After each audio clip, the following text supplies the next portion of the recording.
প্ৰথমতে আমি এই মন্দিৰৰ কমিটি প্লাছ মানে আমি ৰাইজৰ হৈ মানে প্ৰতিটো চেনেলৰ পৰা অহা আমি মানে ধন্যবাদ জ্ঞাপন কৰিছোঁ যে আপোনালোকে খোজ খবৰ লৈ আমাৰ এই মন্দিৰৰ তদাৰকি কৰিবৰ কাৰণে আহিছে।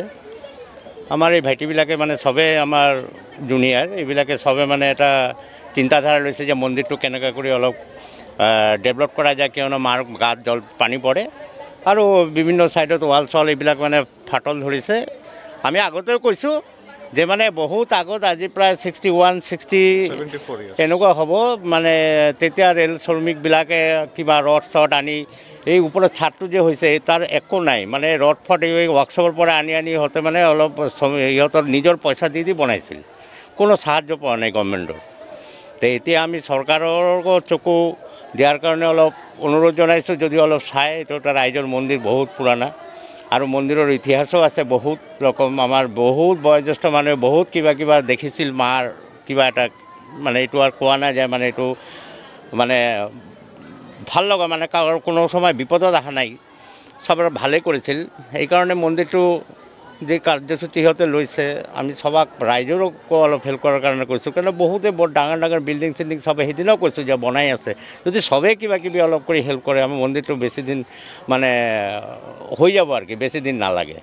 সেইটোৱে আৰু কি মন্দিৰৰ তৰফৰ পৰা এইখিনি আৰু কি ক'ম। আপোনালোককো ক'লোঁ যে অলপ আপোনালোকেও যদি হয় অলপ কৰে, এইটোৱে আৰু কি। আৰু আমাৰ ভাইটি আছে, আপোনালোকৰ চেনেলৰ মাধ্যমত আমি এইটোৱে ক'ব বিচাৰিছোঁ, আমাৰ মাননীয় MP মহোদয়ৰো অলপ দৃষ্টি আকৰ্ষণ কৰিব বিচাৰিছোঁ। আমি নতুনকৈ যিটো পৰিকল্পনা লৈছোঁ এইটো আমাৰ মডেল হিচাপত এটা আমি মডেল তৈৰি কৰিছোঁ যে নতুন আমাৰ মন্দিৰখন কেনেকুৱা হ'ব, সেইটো কেনেকুৱা ডেকৰেট হ'ব, সেই হিচাপত এটা বাজেট আমাৰ তাত উপস্থিত হৈছে। নিয়াৰ এবাউট 50 লাখ ৰুপিছৰ এটা বাজেট আহিছে। তো ইমান এটা ভাষ্ট এমাউণ্ট আমাৰ কাৰণে ৰাইজৰ সহায় সহযোগিতাৰ বাদ দি কেনে নহ'ব। সেইকাৰণে মই বঙাইগাঁওবাসী ৰাইজক বিনম্ৰ অনুৰোধ জনাই আছোঁ যে আমাক অতি পলমে যিমান স্বাৰ্থ হিচাপত আমাক সহায় কৰক।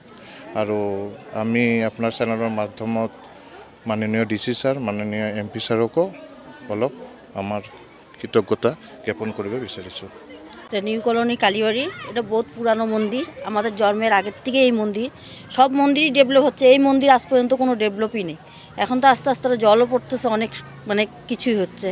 তাই আমরা এটা চাই যে সরকারও যাতে সাহায্য করে, আর আমরা যতটুকু পারি সবাই সাধারণ মানুষ তো আছেই, এটাই আর কি, মন্দিরটা যাতে ভালো হয়। এটা তো বহুত বছরের, মানে আমার জন্মের আগেরই এই মন্দির। নমস্কাৰ, আমাৰ এই লোকেল চেনেলবিলাক গোটেইকেইটা চেনেলক ধন্যবাদ জ্ঞাপন কৰিলোঁ যে আমাৰ ইয়াৰ মন্দিৰত ওচৰত অহাৰ কাৰণে। কাৰণ আমি চেনেলৰ মাধ্যমে গোটেই বঙাইগাঁও ৰাইজক MLA sir, MP sir, DC sir গোটেইক আমি জনাব বিচাৰিছোঁ যে আমাৰ যাতে মন্দিৰটো সোনকালে হৈ যায়, ডেভেলপমেণ্টটো ভাল হয় তেনেহ'লে। আৰু বঙাইগাঁও ৰাইজে যদি ইচ্ছা কৰে 5 বস্তা কৰি চিমেণ্ট দিব পাৰে, কোনোবা ৰড দিব পাৰে, এইটোও কৰি সহায় কৰিলেও আমাৰ আগবাঢ়িব। কোনোবা ভাবিব পাৰে যে আমি টাকা নেদিওঁ, কিবা 5 বস্তা চিমেণ্ট দিম, এইটোও দিব পাৰে। মন্দিৰৰ ডেভেলপমেণ্টৰ কাৰণে যিকোনো সহায় কৰিলে আমাৰ মন্দিৰটো সোনকালে হৈ যাব। আমাৰ বাজেট যিটো 50 লাখ বাজেট ধৰিছে, তো কোনোবা যদি টাকাটোও নুঠে, কোনোবা বস্তু দিলেও হৈ যাব, সোনকালে হ'ব। আমাৰ কালীবাৰীৰ যি মন্দিৰখন আছে খুব ভালেই হ'ব। নহ'লে যিটো প্লেন লৈছে আমাৰ জুনিয়ৰ ভাইটিবিলাক, খুব ভাল মন্দিৰটো প্লেন লৈছে। তলত এটা হেৰি থাকিব, ওপৰত মন্দিৰটো লৈছে, খুব ভাল হ'ব। এইটোৱে আৰু কেনেকৈ ৰাইজে কেনেকৈ আপোনালোকক মানে যোগাযোগ কৰিব, কি ৰাইজে আমাৰ চেনেলৰ মাধ্যমত যে আজি আপোনালোকে যে আহিছে, আপোনালোকক ধন্যবাদ জ্ঞাপন কৰিলোঁ যে আপোনালোকৰ চেনেলৰ মাধ্যমে যদি ৰাইজে এইটো দেখা পাব, দেখি নিজে যদি আগবাঢ়ি আহে, এইটো আমি আৰু ভাল পাম। যে মন্দিৰটো অকলেতো কালীবাৰীৰ বুলি নহয়, আমাৰ নিউ কলোনী কালীবাৰীৰ বুলি নহয়, এইটো আমাৰ মন্দিৰটো বঙাইগাঁৱৰ বহুত পুৰণা মন্দিৰ, 74 ইয়াৰ্ছ হৈ আছে। তো 74 ইয়াৰ্ছ ইমান পুৰণা মন্দিৰ, পানী পৰি আছে। তো বঙাইগাঁৱৰ যিকোনো মানুহ আহি হেল্প কৰিব পাৰে। কালী পূজাত দেখা যায় যে আমাৰ বহুত দূৰৰ পৰা মানুহ আহে এই মন্দিৰটো চোৱাৰ কাৰণে।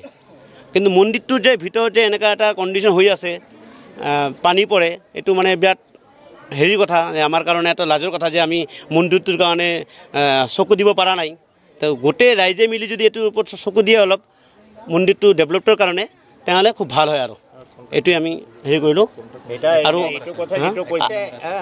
আমাৰ ইয়াতে একাউণ্ট নম্বৰ দিয়া হ'ব যে কোনোবা যদি QR কোডত নাম্বাৰত যদি কোনোবা টাকা এনেও অনলাইন কৰিব পাৰে বস্তু দিব পাৰে যিকোনো সহায় কৰিলে আমাৰ মন্দিৰটো খুব সোনকালে হৈ যাব বুলি আমি ভাবিছোঁ ধন্যবাদ আপোনালোকে যে এই যে ৰাইজে যে আপোনালোকক সহায় কৰিব এই মন্দিৰৰ কাৰণে এই সহায়ৰ বাবে যে আপোনালোকে যিটো একাউণ্ট নাম্বাৰ দিছে এইটো কি আপোনাৰ নিজাববীয়াকৈ নাম্বাৰ না মানে মন্দিৰৰ নাম্বাৰটো মানে একাউণ্ট নাম্বাৰটো এইটো একচুৱেলি কমিটিৰ একাউণ্ট নাম্বাৰ হয় এইটো আমাৰ কমিটি নতুনকৈ বনাইছোঁ এইটো আমি যিটো লাষ্ট ইয়াৰ যিটো দুৰ্গা পূজা কৰি আছিলোঁ আমি কমিটি আমাৰ ফণিভূষণ ছাৰে যিটো আমাৰ 10,000 টকা কৰি দিছিল এইটো আমি পোৱা নাই এইটো ৰেলৰ মাটিৰ বুলি আমাৰ কোনো একাউণ্ট নহয় বুলি তথাপি HDFC বেংকৰ পৰা এটা একাউণ্ট বনাই দিছে আমাক মন্দিৰৰ নামত জইণ্ট একাউণ্ট আছে ছেক্ৰেটাৰী আৰু প্ৰেচিডেণ্ট নামৰে হয় এইটো তো এইটো QR কোড একচুৱেলি নহয় QR কোড কিয় নহয় এইটো গভৰ্ণমেণ্ট একাউণ্ট হয় তো আমি QR কোডৰ কাৰণে মাথা মাৰিছিলোঁ আমি বেংকৰ মেনেজাৰ ছাৰৰ লগতো কথা পাতিছোঁ